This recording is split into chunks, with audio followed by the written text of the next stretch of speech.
Okay, let's go ahead and review the exploring technique. So I have my 11-12 Explorer. I'm going to establish my modified pen grasp. And then I have my mirror in my non-dominant hand, also with a modified pen grasp.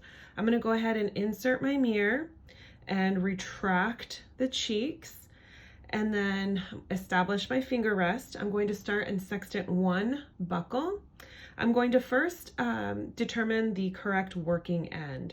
So when I place the Explorer in between tooth number 3 and 4, I'm looking at that terminal shank, and I'm looking at the first bend. So it's this first bend here from the terminal shank to the functional shank. And what I'm looking at is where it's pointing. If it's pointing towards the mesial or the midline, that's telling me that it's the incorrect end. Also, if I apply it to the tooth itself, it's wrapping. So this is going to be the incorrect end. I'm going to go ahead and switch ends. And now when I place it in between tooth number 3 and 4, I can see that my terminal shank is parallel to these teeth. Also, that first bend is pointing towards the distal. So this is my correct working end. I'm going to go ahead and establish an extraoral fulcrum here because this is more comfortable for me in this area of the mouth. So I'm going to start at the distal line angle. So I'm going to go ahead and start at tooth number 2. I'm going to apply the tip 2 millimeters of the side of my Explorer. I'm going to start at that distal line angle. I'm going to slide subgingivally, and I'm going to start rocking on my rest and my fulcrum, and I'm going to start rolling into that distal interproximal area.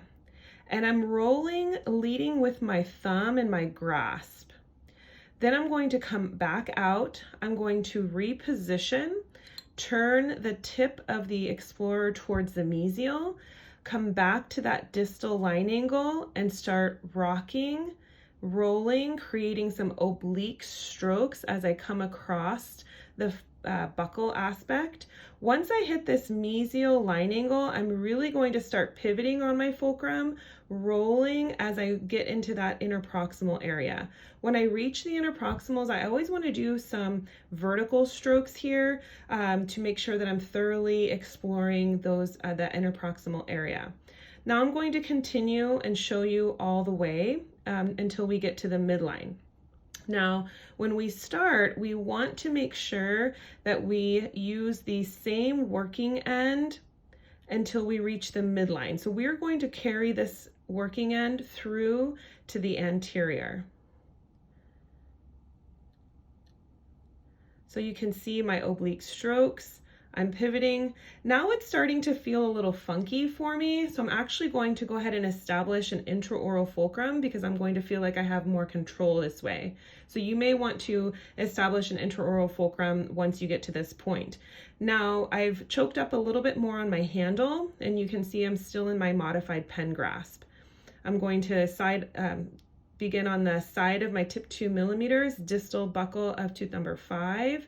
And I'm going to continue. I'm rocking, I'm pushing off of my fulcrum and rolling. Then I'm going to reposition, come back to that distal line angle, come across the buccal, creating these oblique strokes, pivoting as I reach the mesial. Now that I've reached the anterior, I'm going to go ahead and remove my mirror, palm it, and I'm going to use my index finger to go ahead and retract the tissue now. So I'm going to keep my fulcrum here on tooth number 4 and 5. Now I can start here at the midline, or I can do the distal line angle, however you prefer, but we just want to make sure that you're covering the full circumference of the tooth.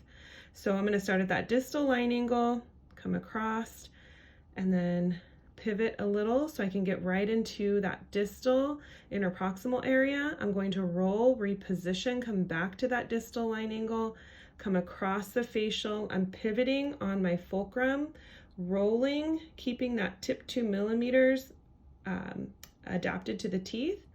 And then I'm going to advance my fulcrum as I move to the next tooth. So here I'll show you where you can start at the midline, go to the distal, come back, reposition. So now the tip is pointing towards the mesial, and I'm going to come across.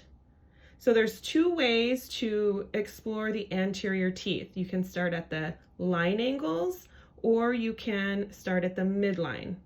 We'll talk more about this if this seems a little confusing.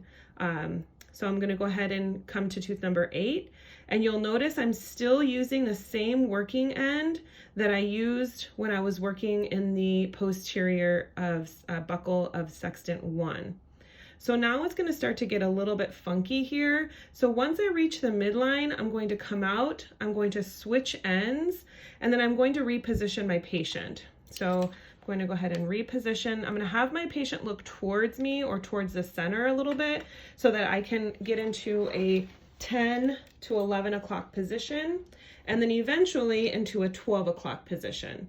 So now you see I have readjusted and switched working ends. Now the V of that terminal shank is now pointing towards the distal of sextant 2 and 3 here. So now I'm going to start either at the mesial line angle, or I'm going to start at the midline of the tooth and thoroughly explore rocking and rolling. When I reach the interproximals, this terminal shank needs to be parallel to the long axis. Now I'm going to come out, pivot, reposition my tip 2 millimeters. Now my tip is pointing towards the distal, and I'm going to come across, rock, roll, pivot, and explore vertically in the interproximal. Advance my fulcrum, start at the midline or start at the mesial line angle, however you prefer.